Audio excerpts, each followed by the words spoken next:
ശ്രീനാരായണ ഗുരുദേവന്റെ 170ാമത് ജയന്തി ദിന ആഘോഷങ്ങളോടനുബന്ധിച്ച് പറവൂർ SNDP യൂണിയന്റെ നേതൃത്വത്തിൽ നടത്തുന്ന ദിവ്യജ്യോതി പ്രയാണം പറവൂർ മേഖലയിലെ 13 ശാഖകളിലും പര്യടനം നടത്തി. ശ്രീനാരായണ ഗുരുദേവന്റെ 170ാമത് ജയന്തി ദിന ആഘോഷങ്ങളോടനുബന്ധിച്ച് പറവൂർ SNDP യൂണിയനിൽ നടന്നുവരുന്ന ദിവ്യജ്യോതി പ്രയാണം പറവൂർ മേഖലയിലെ 13 ശാഖകളിലും പര്യടനം നടത്തി. Paravur SNDP union administrative committee convener Shaiju Manakkappadi Divyajyothi പര്യടനത്തിന് നേതൃത്വം നൽകി. യോഗം ഡയറക്ടർ ബോർഡ് അംഗങ്ങളായ PS Jayaraj, MB Binu, D Babu, youth movement കേന്ദ്ര സമിതി joint secretary advocate Praveen Thankappan, union administrative committee അംഗങ്ങളായ D Prasannakumar, VN Nagesh, Kannan youth movement union chairman Akhil Binu, വനിതാ സംഘം president Shaija Muraleedharan, secretary Bindu Bose, youth movement വനിതാ സംഘം, മറ്റു പോഷക സംഘടനാ ഭാരവാഹികൾ എന്നിവർ പര്യടനത്തെ അനുഗമിച്ചു.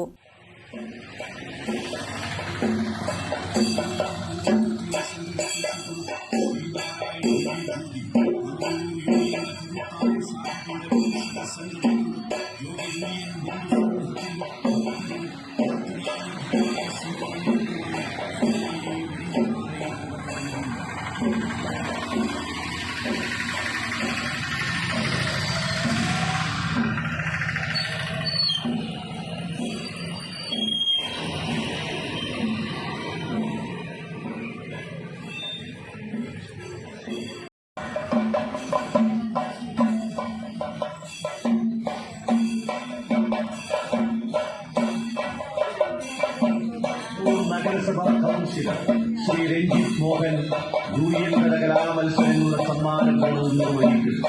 യോഗം കൗൺസിലർ ശ്രീമതി ശീബ ടീച്ചർ, യോഗം ഡയറക്ടർ ബോർഡ് മെമ്പർമാർ ശ്രീ PS ജയരാജ്, ശ്രീ MP ബിനു, യോഗം inspecting officer Shri D Babu തുടങ്ങിയ യൂണിയൻ അഡ്മിനിസ്ട്രേറ്റീവ് കമ്മിറ്റി അംഗങ്ങൾ, പോഷക സംഘടനാ നേതാക്കൾ സംസാരിക്കും.